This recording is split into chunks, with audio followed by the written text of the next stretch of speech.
In 2020, when that one thing happened, a lot of my practice time consisted of me picking up my horn, noodling around a little bit, and then going on YouTube and just playing along with like something that was just not productive to me growing as a musician or a trumpet player. I started playing a lot more video games with my time, and by the end of it, I really just didn't even like myself. Now, I was still probably practicing around the same amount that I was before this happened, but it wasn't with nearly the same intent or progress. And so eventually I had zero motivation and I was hanging on by a thread by the little discipline I had left. I think if we're not careful, we can fall into our old habits from 2020 over summers as well. So I'm gonna go over what we can do to fix our motivation. Even though we're talking about motivation today, keep in mind that discipline, which is doing the thing that you don't want to do, is very important, and we're actually going to get into that a little bit later.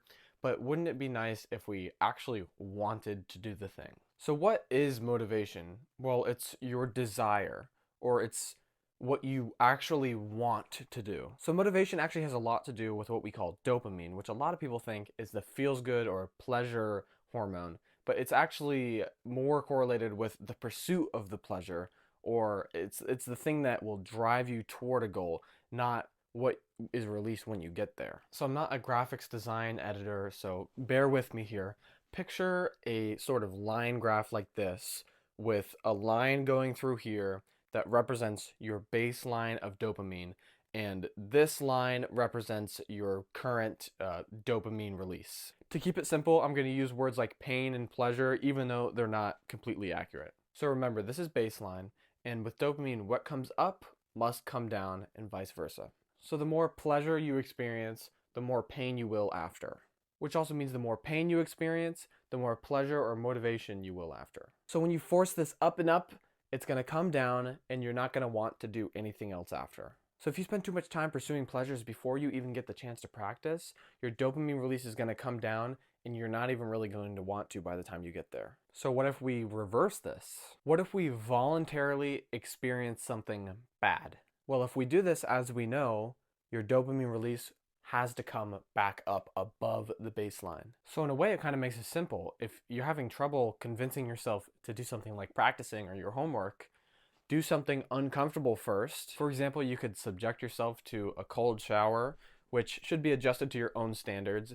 As long as you're in there and you're not comfortable and you kind of just want to get out, that's how you know you're doing it right. So if you do something like this in a way that totally sucks, you will feel amazing right afterward. With the cold shower example, you're actually moving your baseline up 400% for like 4 hours. I mean, imagine how great you would feel having your baseline dopamine all the way up here for that long, compared to what you normally experience, which is likely trying to pursue a lot of pleasure before you even get the chance to do the work that you need to do. Maybe you've already eaten some junk food, fast food, something with a lot of sugar, you drink soda, you wake up and you're scrolling on social media, you're playing video games. Maybe there's a whole list of bad habits that you do before you practice. As we know, this leads to your dopamine release just going up and down, which really long term leads to your baseline dopamine going down and down and down, which leads to somewhat of a miserable existence. So using this technique where you force yourself below baseline first is going to have different results depending on what you do for different people. For example, me going to the gym is totally different from maybe you going to the gym if you don't go very often, because chances are you don't actually want to go, which means that having a workout for you might result in sort of a bigger down and up of your motivation compared to me, who actually, at this point, I actually enjoy going to the gym.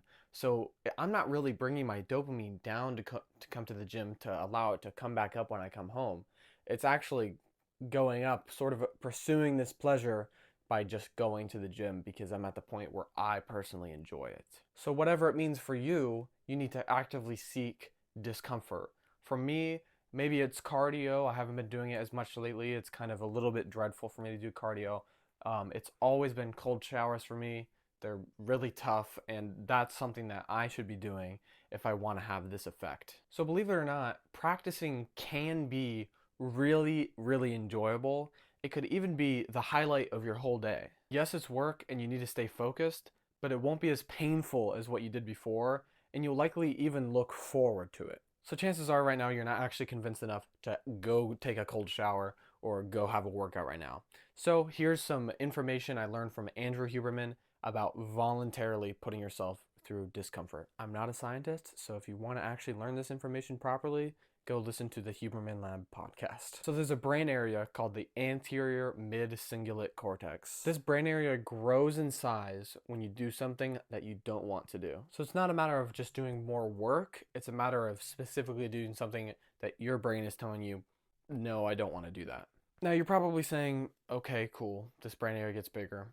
Who cares? But this anterior mid-cingulate cortex is smaller in people who are unhealthy and out of shape. It's smaller in people who haven't committed themselves to achieving a goal. It's larger in athletes. It grows larger in people who see themselves as challenged, confront the challenge, and overcome it. For most people, it shrinks in size as they age, but people who live a very long time into even 100 years old, they actually maintain the size of their anterior mid-cingulate cortex. So here's a quote from Andrew Huberman.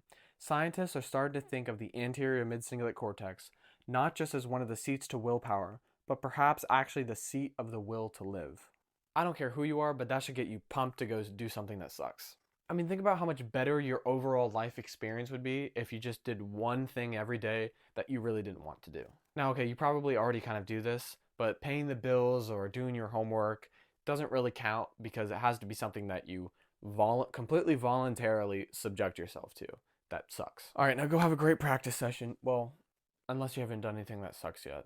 In that case, then I won't be able to help you.